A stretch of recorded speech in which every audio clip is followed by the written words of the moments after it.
Oh boy, so I'm going to be real with y'all. This video was a labor of love in terms of everything that went into it. In terms of a reading wrap-up, I'm going to be talking about my December reading wrap-up for 2024, which is technically the last of the 2024 content I'm going to be filming for the channel, aside from some bookish reviews that I'll probably catch up on as time allows. But this reading wrap up, I know it's not going to be possible for me to talk about all the books that I read in December, because how many books do you think I read in December? I'll give you a minute. 3, 2, 1. I read a total of 18 books.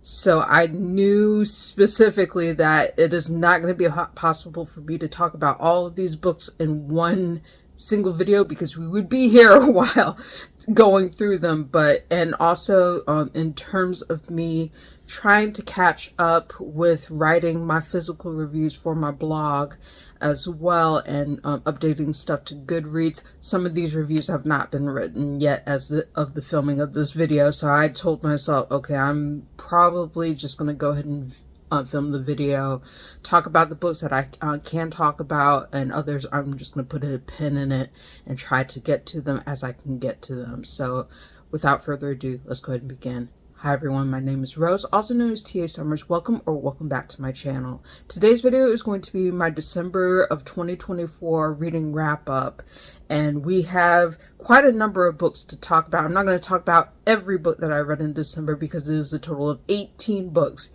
18 books. So I basically flew through so many books towards the end of the year of 2024 to be able to meet my reading goals. So I'm glad that I was able to meet my reading goal of 77 books. Like I initially set a goal of 75 books for the year of 2024, and I made my goal with 77, including rereads. So I was very happy that I met my goal. But I did basically a reading sprint in December to be able to meet that goal, and I read a lot of books. So 18 books.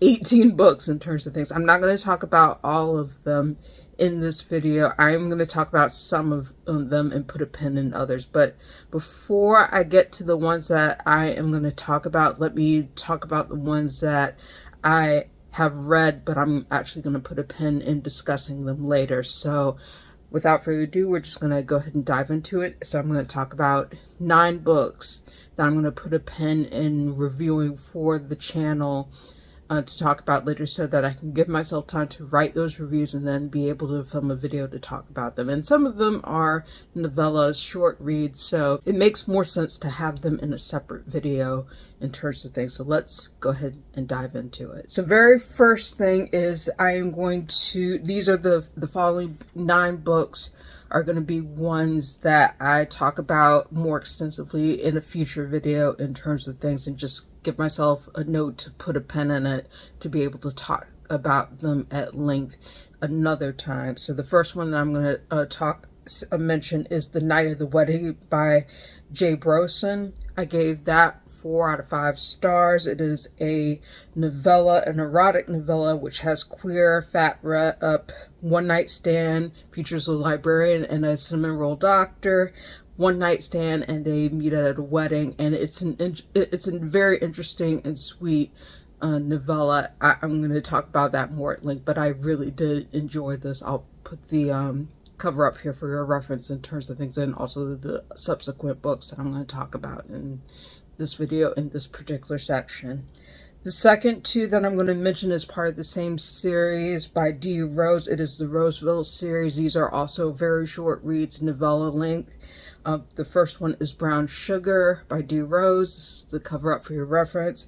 And then also Ready for Love, which is the follow-up, I believe, in terms of the Roseville series. So I will talk about those in this future video. I gave both of those 4 stars, really enjoyed them. The fourth book that I'm going to mention is Thornhedge by T. Kingfisher. I gave this 3 stars. I was somewhat disappointed by it. It's not the only book that I've read by T. Kingfisher, and I'm very familiar with the author's work, but this is one that I kind of wanted to give put a pin in it in terms of being able to talk about the issues that I had with this respective very short read, so it makes sense to include it in a video like about short reads and on terms of things. It's very quick, it's fantasy, but there were aspects of it that disappointed me, so I gave the Thorn Hedge 3 out of 5 stars. The 5th through 8th book that I'm going to talk about in a separate video is actually graphic novel related.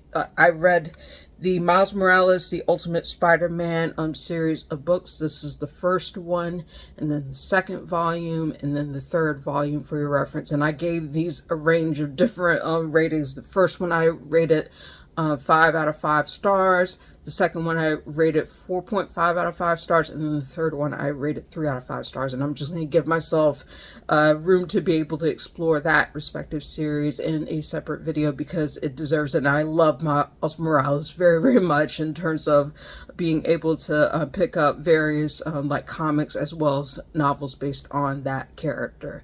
So that'll be something that I explore in a future video. And then the last one that I'm going to mention in terms of where I'm going to talk about it in a separate video that I have not had the opportunity to write a review for, but it deserves its own mention in terms of things, is a reread. It is Ta-Nehisi Coates' Between the World and Me. I gave this 5 out of 5 stars.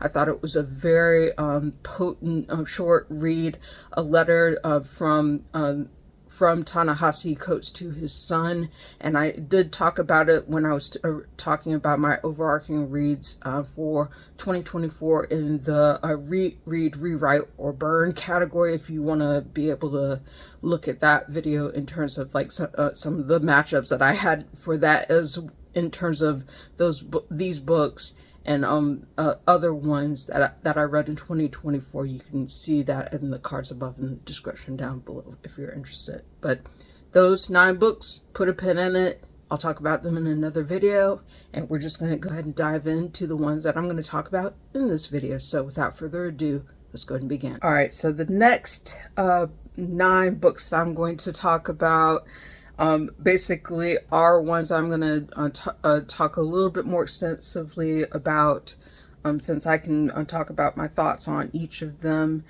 But I'm going to try to streamline it as much as possible because otherwise we would be here for a while.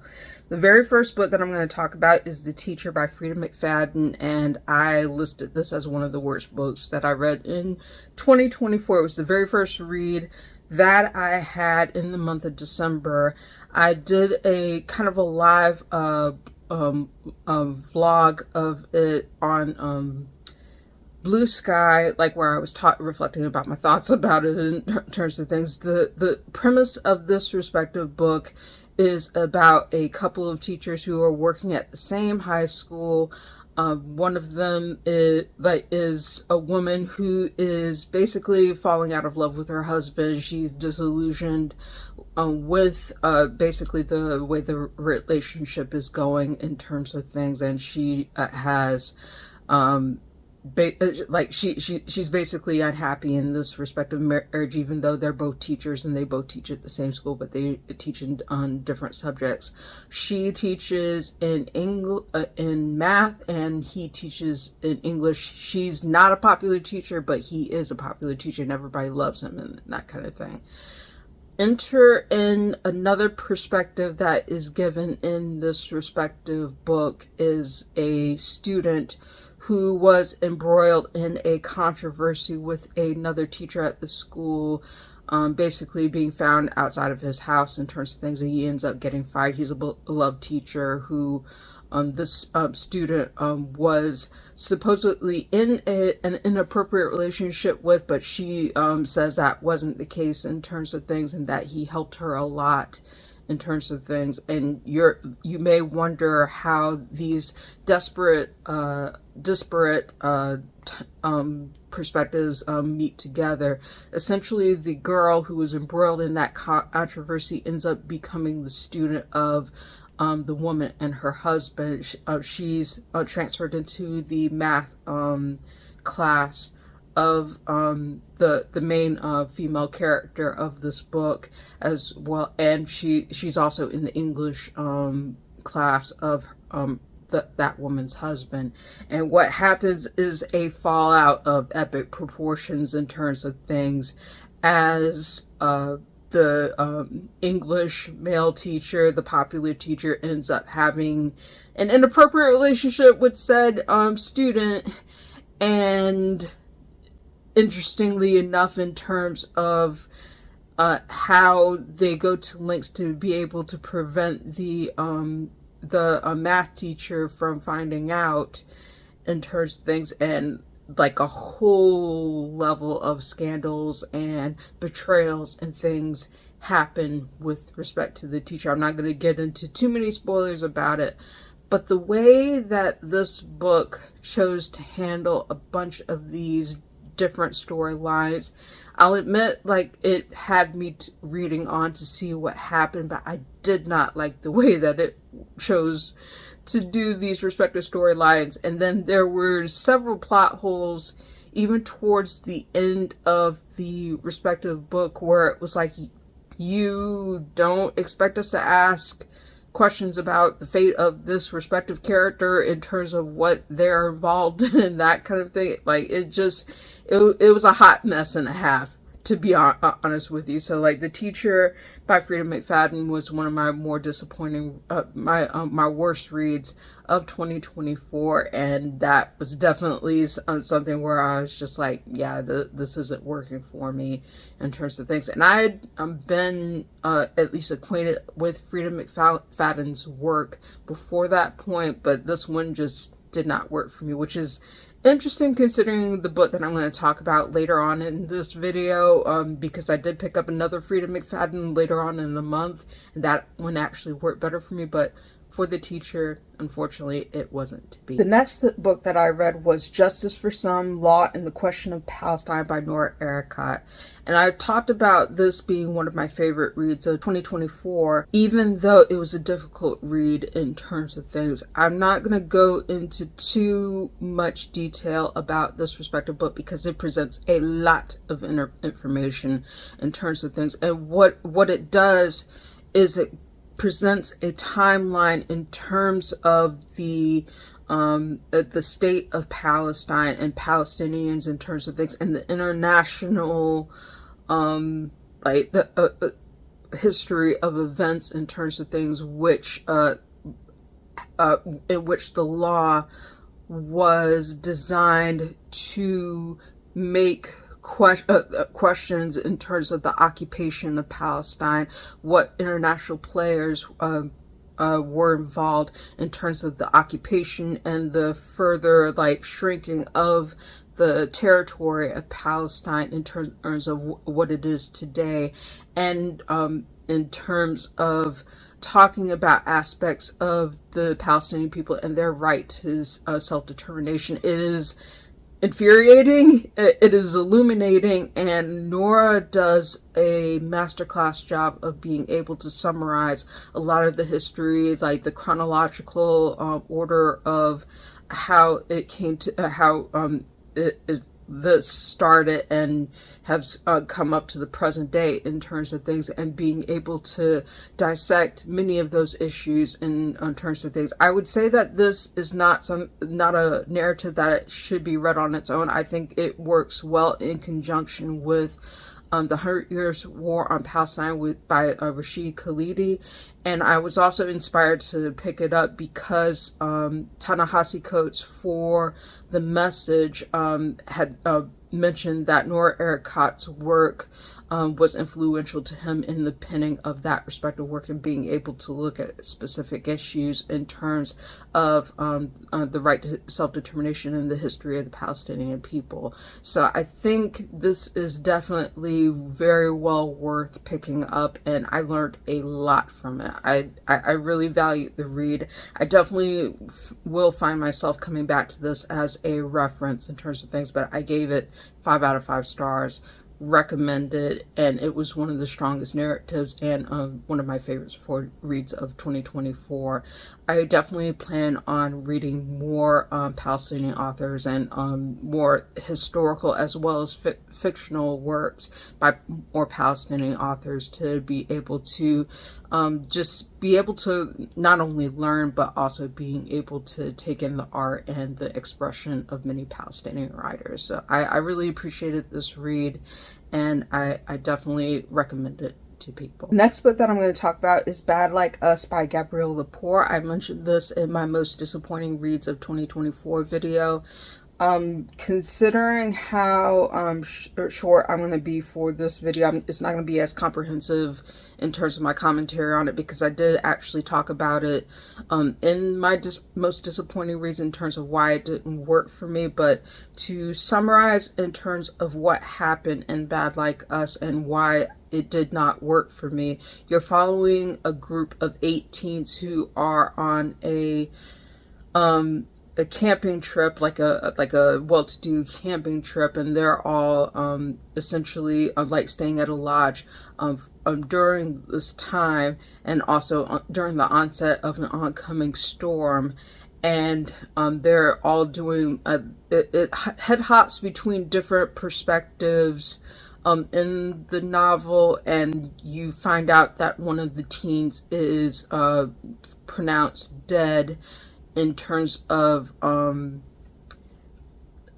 essentially like being in a cave and ended up drowning. And one of the characters witnesses, named Joe, witnesses or may have witnessed the death of that peer, essentially like being at the cave at the same time and finding the dead character's phone.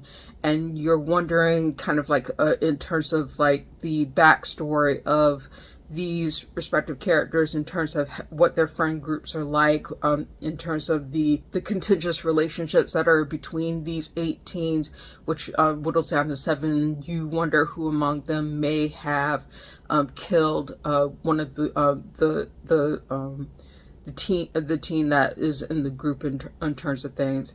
And what did not work for me for this particular novel was a combination of things. It was having to navigate multiple perspectives in head hopping between different characters as they were presented in this respective novel. That was the first thing against it, because I had to kind of like navigate like going between one character's perspective and then another character's perspective, and then between those perspectives you're also navigating between past and present. So it was a lot of jumping between different narrations as well as different time points, and then some of those characters were not developed in the way that they should have been as deeply in terms of things. And then even with respect to when the crime happens, you're introduced to the crime happening, but it takes at least 100 some pages to be able to work up to the current situation in terms of the crime happening, and then being able to explore the aspects in terms of who done it and that kind of thing. So it was a very slow burn mystery thriller. Some aspects of it I did appreciate in terms of being able to see the teens banter and their rapport. The romance was okay. Like, it wasn't the strongest, but like I kind of I did appreciate it for what it offered. But ultimately there were a lot of things going on in this respective novel that were a bit too hopping between timelines as well as perspectives, and you're not given really a chance to get to know these characters in a deep and satisfying way, like for all of them, because there's so much that is told and going on in terms of things. And I think it may be difficult for some teens to be able to get into this one at first, but if they stick with it, I think there are things that are valuable with it. I gave this 3 stars. I think it could have been better, but I think that it may turn off some readers because of the way that it is told. It will not be the last book that I read by Gabrielle Lepore, but it did disappoint me, unfortunately. Next book that I'm going to talk about is The 5-Star Weekend by Elin Hilderbrand. This is the first book by Elin Hilderbrand that I have read in quite some time. So this was one that I actually really appreciated. I gave it 3.5 out of 5 stars, and I actually enjoyed the audiobook experience of this. You're following a woman who is a very popular cooking blog, a lifestyle blogger who has gone viral in terms of things. And she ends up suffering a very major loss early on in the book, the death of her husband, who is a doctor, who was going on a business trip and ends up in a horrific car accident. So she is left picking up the pieces of the aftermath of the loss of her husband in terms of things. And in the turmoil of that respective grief, she's navigating a rough relationship with her daughter in terms of things, because her daughter was obviously closer to her husband than she was with her. And and her daughter is essentially, like, you know, doing her own thing in terms of working apart. And then with the unexpected death of her father, she has to come back home in terms of things, and she is navigating like her own issues for things. But the mom, who is the lifestyle blogger, the cooking blogger, ends up coming across an article about a 5-star weekend in terms of things to be able to help cope with her respective grief. And essentially the premise of this is, with the 5-star weekend, it is inviting 4 of her closest friends for a weekend to be able to spend time together and be able to connect, and being able to essentially, like, you know, like have like different people who were part of her life, important pieces of her life, to be able to connect over the course of a weekend. And so she takes heart from this and says, oh, this is something that can help with respect to my grief.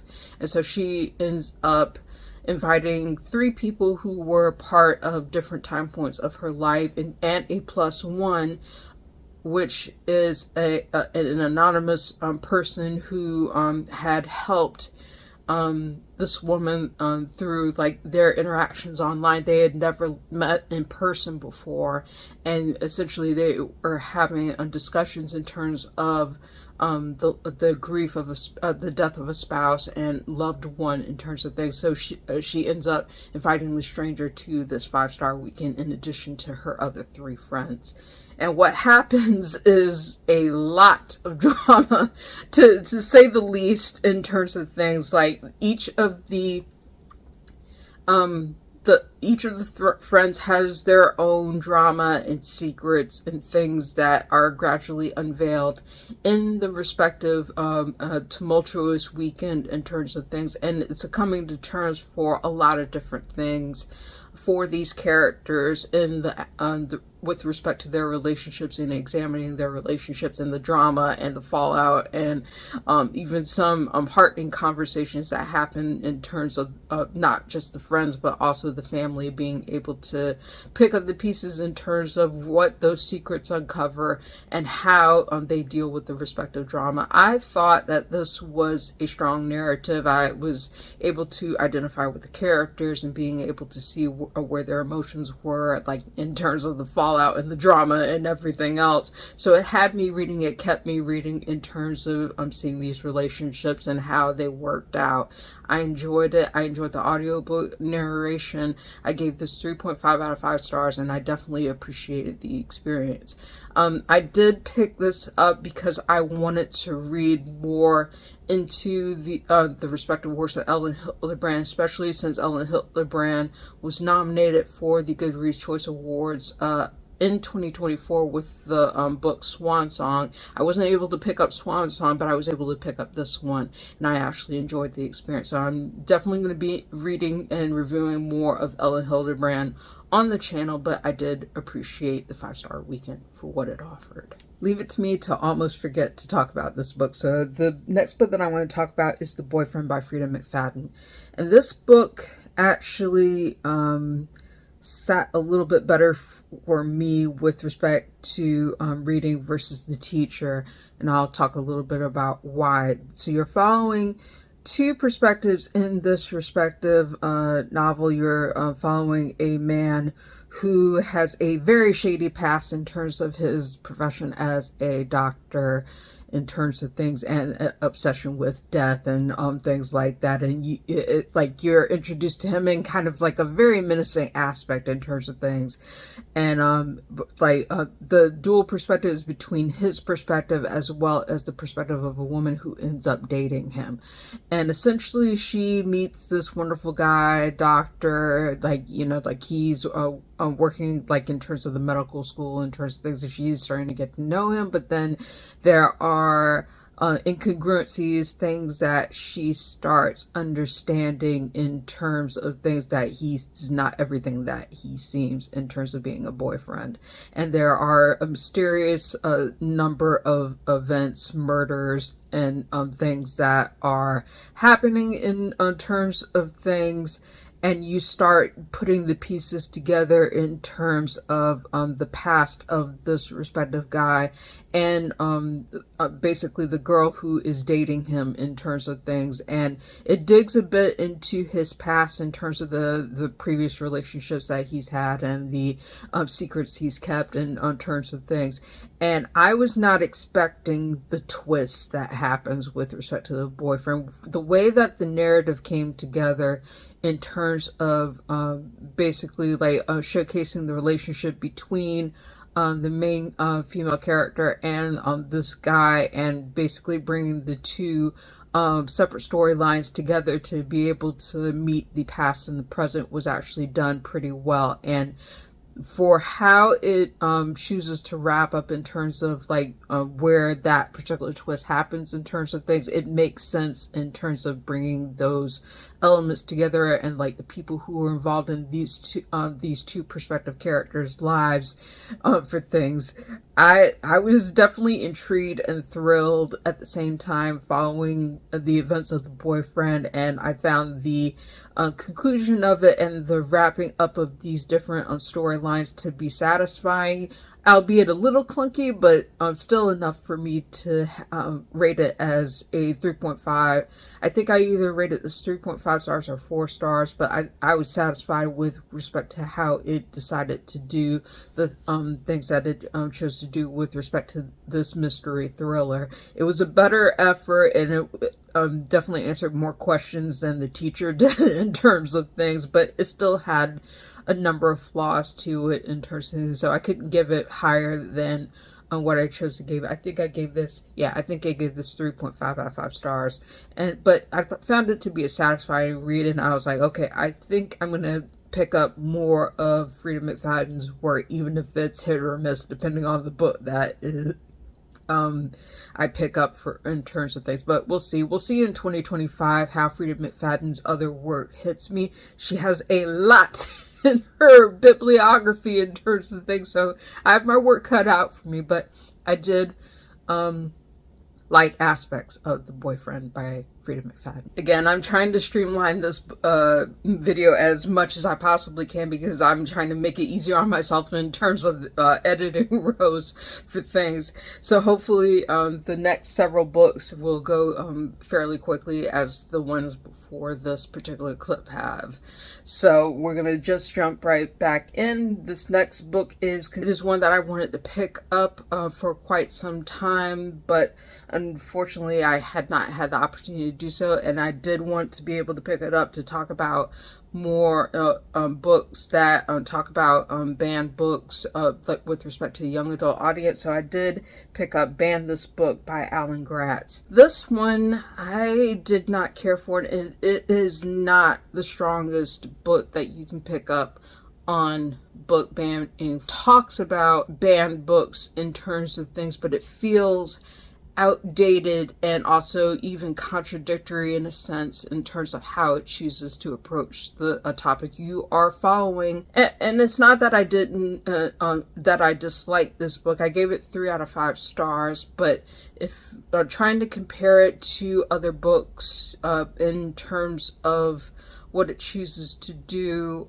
such as This Book Won't Burn by Samir Ahmed, or Answers in the Pages by David Levitt, then those two books do a much better masterclass job of talking about book banning with respect to a young protagonist and how it affects them than ban this book. But I'm going to give kind of like a brief summation of what it does well and what it doesn't do well. So this is about a 4th grader, a 9-year-old girl. I think her name is Anime. So I was wrong. Her name is Amy Ann. So Amy Ann is a 4th grader, 9-year-old who is at the heart of a book banning situation that happens at her respective school. Her favorite book is From the Mixed Up Files of Mrs. Basil E. Frankenweiler, and that particular book is subject to the book banning spree that is happening at her elementary school. And Amy Ann is of course upset because she can't access her favorite book from the library anymore because it is banned. And so she is wondering, you know, what is going on? Why is my favorite book banned, in terms of things? And she talks about how her favorite book, among other books, are on this collective banning list. And so she ends up getting a copy of that particular banned book list, and also has a copy of her favorite book to be able to read. And at first she's invited to go to a school board meeting which is talking about the banning of the books and terms of things, but she gets too nervous to be able to speak up about it because she's intimidated in terms of things, and she starts crying, and you can tell that it's overwhelming for her at first to be able to talk about how it affects her in terms of being in front of a crowd and terms of things. So it ends up that her books end up being banned as a result of this school board meeting. So she decides to do an undercover banned book club in terms of things where she operates it out of her locker, and she's trying to expose other students who are in the school to being able to read these books in terms of things and borrow them and be able to talk about them and share them and that kind of thing. But she ends up getting caught, and it's interesting in terms of seeing, like, you know, the fallout in terms of, you know, like her trying to grapple with why her books are being banned, and essentially talking about how it makes her feel, how it makes other people feel, and her trying to stand up for what she believes in terms of advocating for the books that have been banned in terms of things, and her finding her voice, and also navigating like some rough patches with her family in the midst of everything in terms of things. So I did like the fact that Amy Ann had an authentic voice in terms of her being a Black kid who is young and trying to navigate all of these book bans in terms of things, and how it makes her feel and how it limits her access to the books that she really wants to read.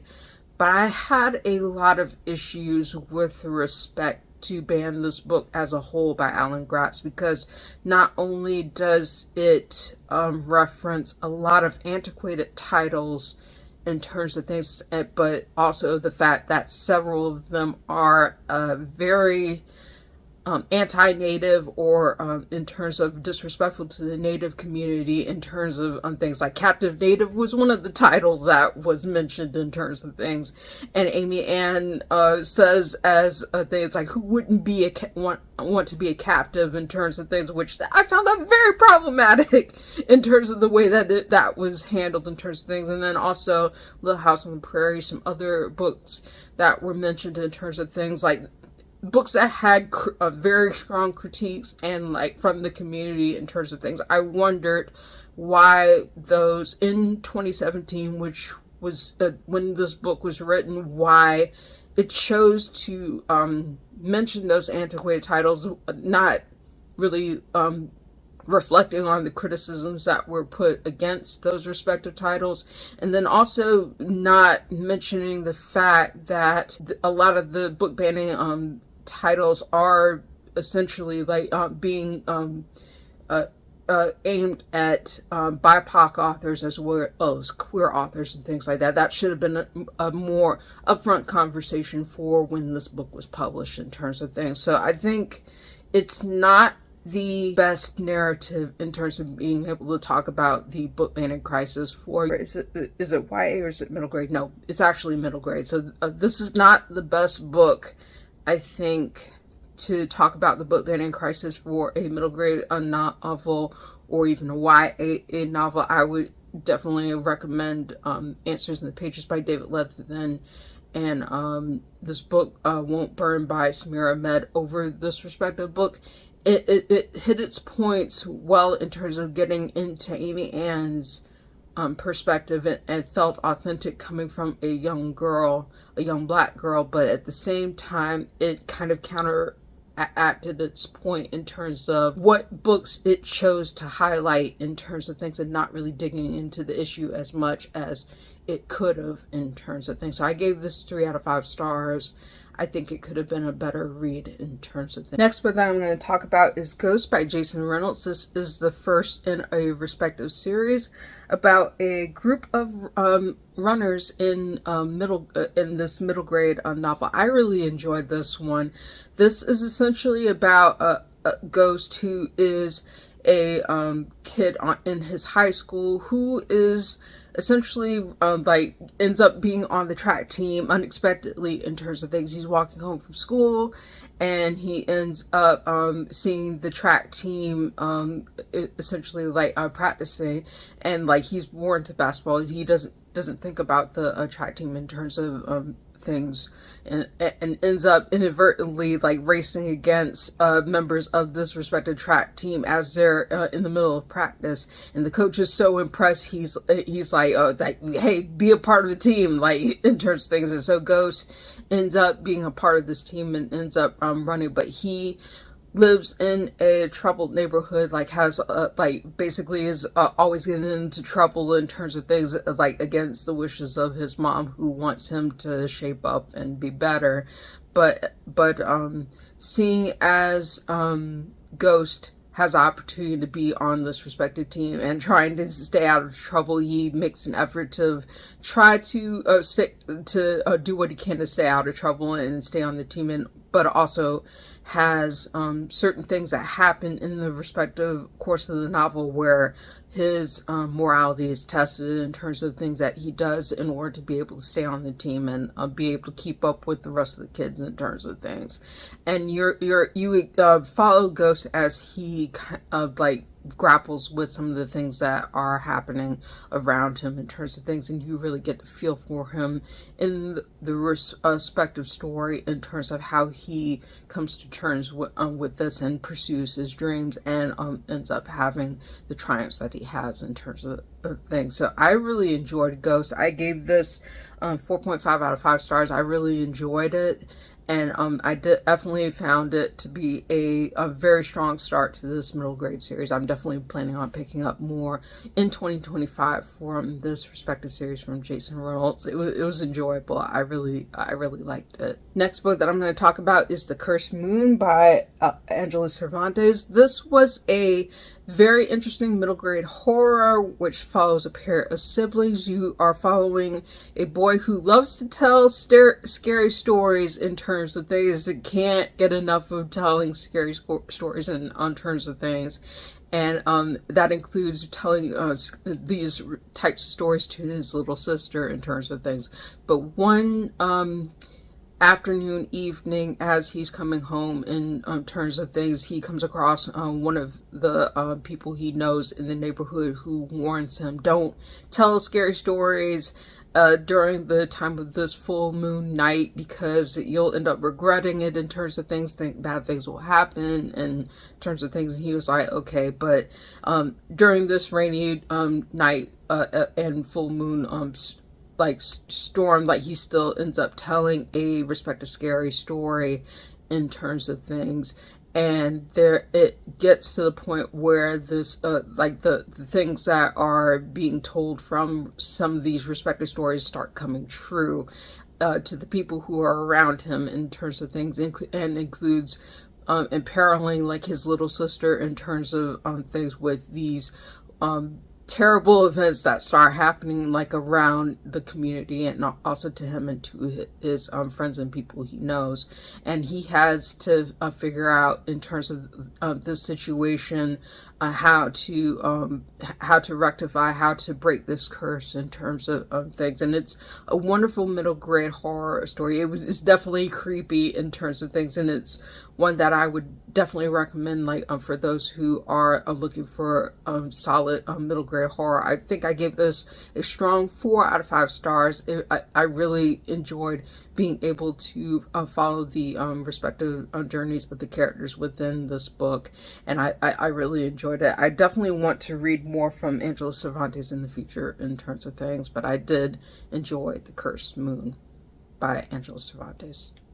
So editing rows here, y'all. I just wanted to make a note. How I got to 18 with this respective wrap up is because I read Miles Morales Suspended in 2 different formats. I read it in the physical book form, which I mentioned in a previous wrap up, but I also checked out the audiobook from my library, so I technically read that book twice in the month of December. So that's how I got to the total of 18 reads for this respective wrap up. So just a editing note and to let you all know. So back to the video. Last but not least, another book by Jason Reynolds, and this is one that I mentioned on the channel before that I really, really enjoyed. I'm just going to be very brief about it. Miles Morales Suspended by Jason Reynolds, and it was illustrated by Zeke Pena.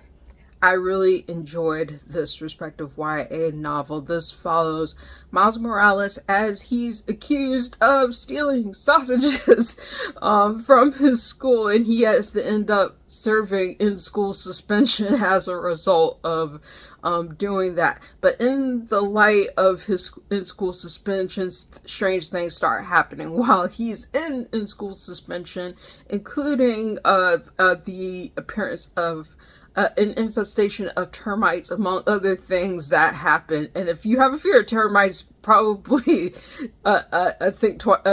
just think about that going into this book, because it gets creepy. It gets creepy very quickly in terms of things. But you follow Miles as he's trying to deal with distractions while he's serving in school suspension, and it's funny, it's harrowing, it's very characteristically Miles Morales in terms of the way that this story is presented. The humor, the action, the drama, the relationships that Miles has in this, including Ganki.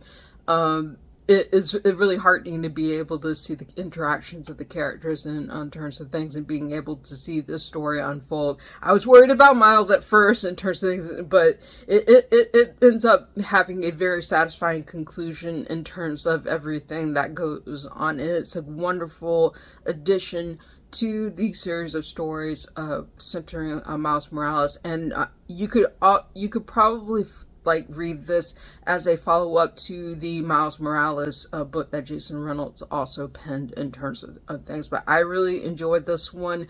The illustrations are nice. The way that the narrative is written was also well worth mentioning, because it's a combination of both poetry and prose. You read the prose in terms of being able to see the respective events that happen in the novel, but you also get Miles's perspective in terms of things through the poetry that he writes and talks about in terms of things. And it's really fun to be able to experience it, not even just in the physical novel, which I have a copy of, but also the audiobook narration, where it has the dynamic of different narrators, and it works very, very well in terms of things. So I read it both in its physical form as well as the audiobook form, and I enjoyed both interpretations. I believe the audiobook is narrated by Guy Lockhart, who also did the narration for Ghost,